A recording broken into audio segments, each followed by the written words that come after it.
A day in my life ngayong walang face-to-face na pasok.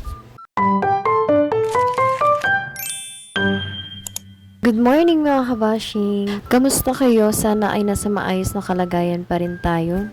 Lalong-lalo na sa mga lugar na apektado ng lindol. Sobrang nakakatrauma talaga yung nangyayari ngayon. Minsan nga ay nagigising ako sa hating gabi kasi naiisip ko paano kung mangyari yan dito. Kasi mahina lang yung pundasyon dito sa aming tinitirahan, maliit na bahay. Monday nga ngayon at idineklara na walang face-to-face na klase dito sa Maynila.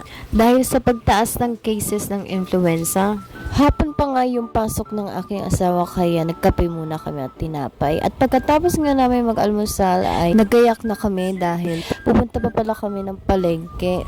Alas 10 na nga sa mga oras na ito pero kagigising lang kasi. Dahil nga hapon pa nga yung pasok ng aking asawa at ako naman ay hapon na rin ako magsisend ng activity para sa mga estudyante ko. Naglalakad nga lang kami dahil malapit lang naman. At dito nga pala ako nagtuturo sa school na ito. Gayon din, parang exercise na rin naman itong paglalakad ngayong araw. Ganito kalapit at walking distance lang itong school doon sa aming tinutulungang bahay. Dito nga kami sa Talipapa mamalengke. Tingnan nyo naman ang mga painting dito sa pader. Ang ganda lang tingnan. Sana lahat ng pader ay ganito. Hindi puro vandalism na lang ng kung ano-ano.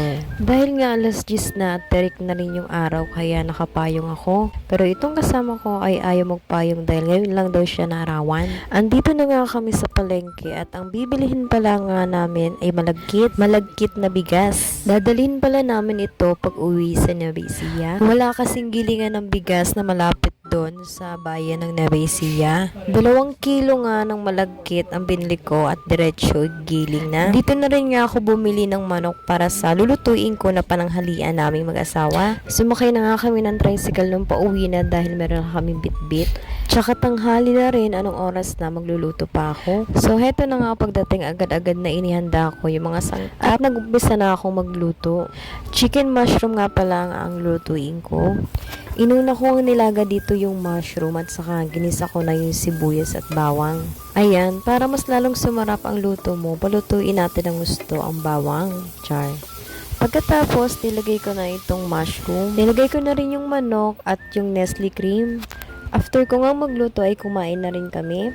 At dahil nga asynchronous ngayon, may klase pa rin tayo. So naghahanap nga ako dyan na pwede ko mapagawang activity sa aking mga estudyante. At dahil nga madalas asynchronous simula noong September, so nahuhuli na kami sa aming lesson.